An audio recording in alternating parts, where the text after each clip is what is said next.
What's up, guys? It's your boy Frankie.B.S. I'm back. I want to go and give y'all another video. Instead of me driving around, I want this to be stationary. And I think I'm gonna tell you guys a story. I want to tell y'all the first time that I took Suboxone. We just gonna get into this, okay?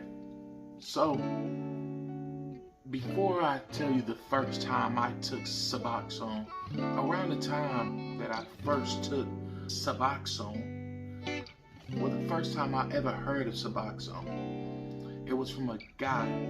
At the time, I was living on the west side of Cleveland. I think I was probably 18, 17. I distinctly remember that because I remember my prescriber out there. His name is Ronald Celeste.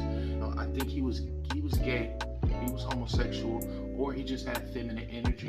Either way it go, it rubbed me off as that. But I told him my friend died, and at the time my friend died, I was sleeping in my mom's bed. I was 18, sleeping in my mom's bed. I was so terrified. He said, "Okay, Frank, I can't give you the 80 milligram Oxycontin 90 quantity. The pharmacist is already questioning me about why are you giving an 18-year-old young man 80 milligram Oxycontin 60 quantities." He said, "I can lose my license if I do that, but I got something else for you." He didn't tell me. He just gave me my script and I went outside. At the time, me and my mom was aiming for that 90 so we can sell more and keep some to survive.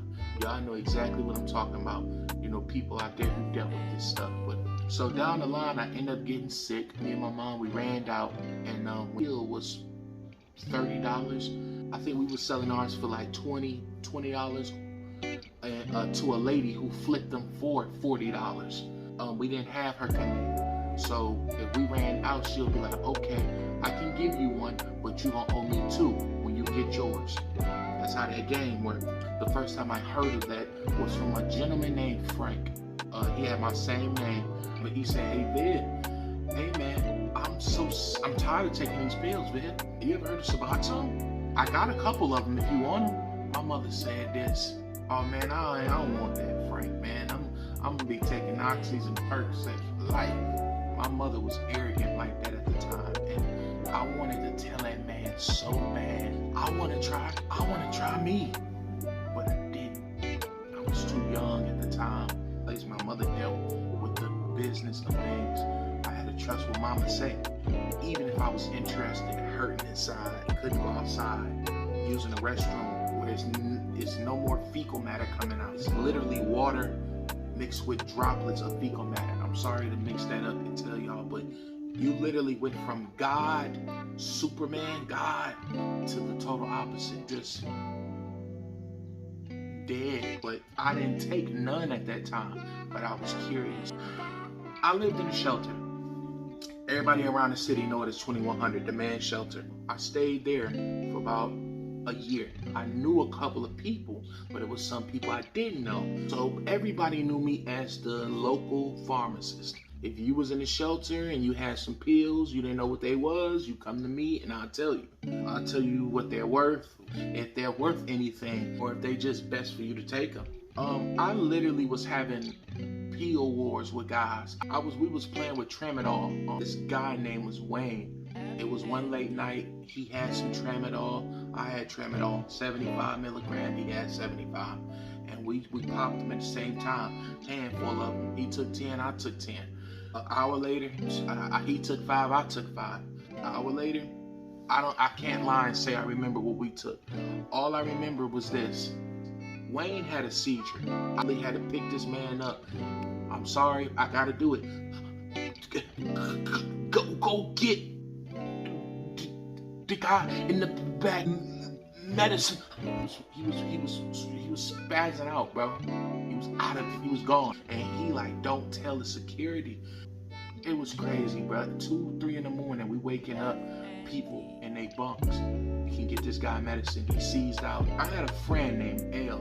To this day, if I run into him, it was like we started off from the last time we seen each other. Cool young dude, slim brother, always down, you know, the ride, but he wanted to get into the pill business. New people in the, you gotta think, this is the Cleveland shelter, the inner city shelter. So everybody who been kicked out of their house, who going through anything, has to come here if they want a shelter over their head for the night. Or you can just sleep on the street if you ain't got nobody house you can stay in. But anyway, so many people there. So we're playing cards. It's about 1, 2 o'clock in the evening. We got done cleaning up. We probably got done eating lunch. So now we kicking it. We playing I Declare War, spades, bridge, whatever, man. Pass the time by. L came over to me and said, "Frank, come here." I'm like, "What? What's up?" You're like, "Bro, I got something for you." I'm like, "What you got?" He's like, "G,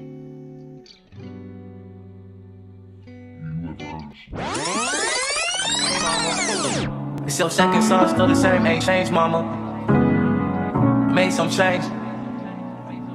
Times have changed on me. Times have changed. And mine feels strange, mama. I feel ashamed. What can I say? Face to face with my fate. Face to face with my fate, mama. I lost my faith.